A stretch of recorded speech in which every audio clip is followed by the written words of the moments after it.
राष्ट्रीय स्तर पर भी इसकी कह सकते हैं कि पांव पसार रहा है ये पार्टी, और बिहार में भी इसको लेकर पूरी तैयारी की जा रही है, जहां बिहार सरकार 225 सीट जीतने का दावा कर रही है, वही ये पार्टी जो है 243 सीट पर इस बार चुनाव लड़ने का दावा ठोक रही है। हमारे साथ जुड़े हैं, 2018 में इस पार्टी की स्थापना हुई।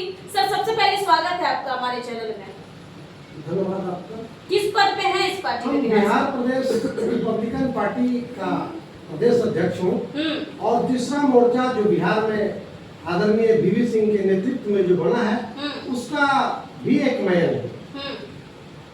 और राष्ट्रीय अध्यक्ष कौन है? हमारे मिर्जा मेहताब बेग साहब मिर्जा मेहताब बेग साहब हमारे अध्यक्ष है, और बहुत पुराने समाजवादी नेता वो है, पूर्व सांसद भी।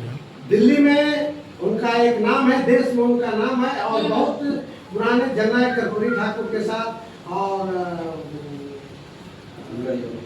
राम साहब के जो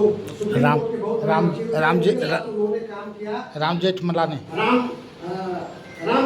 साहब के साथ उन्होंने काम किया, रामदास अठावले के साथ काम किया, एक बहुत बड़ा उनका नाम है।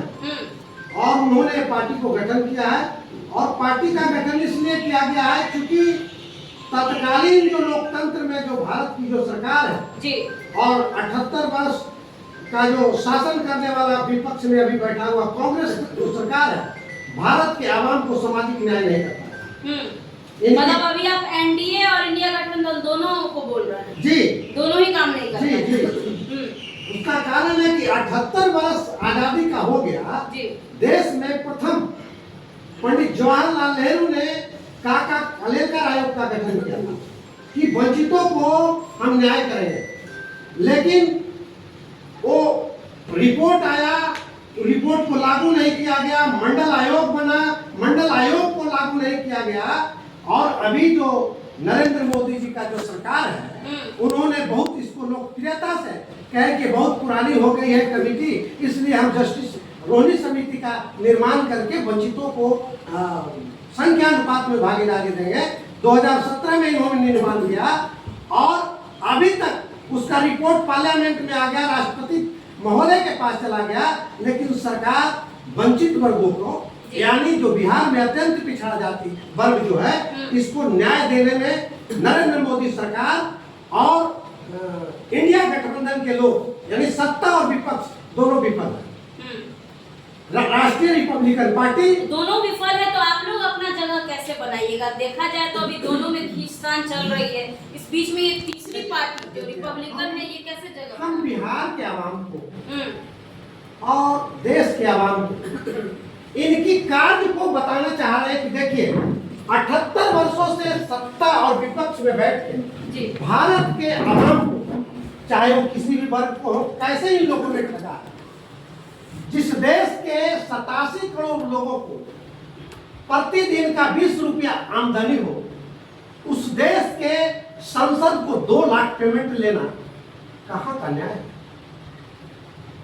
माने इस तरह लोकतंत्र को उन लोगों ने लूट रहा है, जिसका क्या कहा जाए, आप लोग हमसे ज्यादा बेहतर जानते हैं। अभी राहुल गांधी बार बार भारत जोड़ो अभियान चला रहे हैं, उसके बाद उनका संविधान का दुकान खोल दिए हैं, संविधान सुरक्षा आंदोलन कर रहे हैं, और उन्होंने बहुत बड़ा स्ट्रक्चर दे रहे हैं। मोदी जी आज सिंदूर का पेड़ भी लगा है, वो बाद में बताएंगे। वो पेड़ क्या लगाएंगे? मोदी जी का तो पार्टी में जितने भी अधिकांश जो नेता है सिंदूरों का अपहरण कर रहे हैं।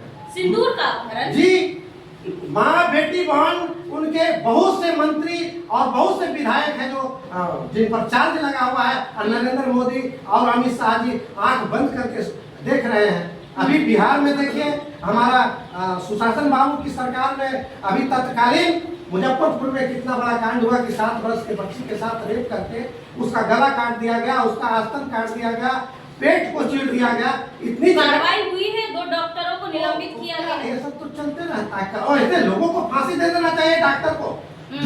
जो डॉक्टर 1.5 लाख 1 लाख रुपया लेता है, और 9 घंटा के बाद पीएमसी में उस इतना जघन्य अपराध के बाद उसको भर्ती किया जा रहा है। हो सकता है कि पहले अगर भर्ती होता तो बच्ची बच जाता, वो देश का प्राइम मिनिस्टर भी बन सकती थी। लेकिन सरकार की काम को छिपाया और डॉक्टर ने भी अपने काम को छिपाया और जनता को बेवकूफ बना के बच्ची को मृत्यु हो गया।